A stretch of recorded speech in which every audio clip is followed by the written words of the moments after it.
ಇಟಲಿಯ ಪುರಾತನ ವಿನ್ಯಾಸ ಬ್ರಹ್ಮ ಎನಿಸಿದ್ದ ಮಾರ್ಕ್ಸ್ ವಿಟ್ರೂವಿಯನ್ ಗೋರಿ ದೊರಕಿದ್ದು ಇದನ್ನು ಇಟಲಿಯ ನಿಧಿ ಎನ್ನಲಾಗಿದೆ. ಇಟಲಿಯ ಫಾನೋ ನಗರ ನಿವಾಸಿಯಾಗಿದ್ದ ಮಾರ್ಕ್ಸ್ ವಿಟ್ರೂವಿಯನ್ ಆ ಕಾಲದ ಹಲವು ಕಟ್ಟುಗೆಗಳ ವಿನ್ಯಾಸಕಾರ, ಚಿತ್ರಕಲೆಯ ಹಾದಿ ರೂಪಿಸಿದವ ಎಂದೆಲ್ಲ ಖ್ಯಾತಿ ಗಳಿಸಿದ್ದ ಆತನು ಕ್ರಿಸ್ತ ಶಕ 1ನೇ ಶತಮಾನದಲ್ಲಿ ಬದುಕಿದ್ದ. ಆತನ ಗೋರಿಯ ಹುಡುಕಾಟ ಶತಮಾನದಿಂದ ನಡೆದಿತ್ತು. ಫಾನೋ ಬೆಸಿಲಿಕಾ ಮರುಕಟ್ಟುಗೆ ವೇಳೆ ವಿಟ್ರೂವಿಯನ್ ಗೋರಿ ಸಿಕ್ಕಿದ. ಇದು ಇಟಲಿಯ ಟುಟುಂಕುಮನ್ ಸಮಾಧಿ ಎಂದಿದ್ದಾರೆ ಇಟಲಿಯ ಸಂಸ್ಕೃತಿ ಸಚಿವ ಅಲೆಸಾಂಡ್ರೋ ಗಿಯಲೆ.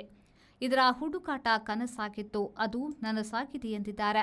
ಫಾನೋ ನಗರದ ಮೇಯರ್ ಲುಕಾ ಸೆರ್ಫಿಲಿಪ್ಪಿ ಚಾರಿತ್ರಿಕ ಮಹತ್ವದ ಎಳೆ ಸಿಗುವುದು ಬಹುದೊಡ್ಡ ನಿಧಿ ಸಿಕ್ಕಿದಂತೆ ಎಂದಿದ್ದಾರೆ. ಲೆ ಮಾರ್ಕ್ ಪ್ರದೇಶದ ಅಧ್ಯಕ್ಷ ಫ್ರಾನ್ಸಿಸ್ಕೋ ಅಕ್ವಾರೊಲೆ.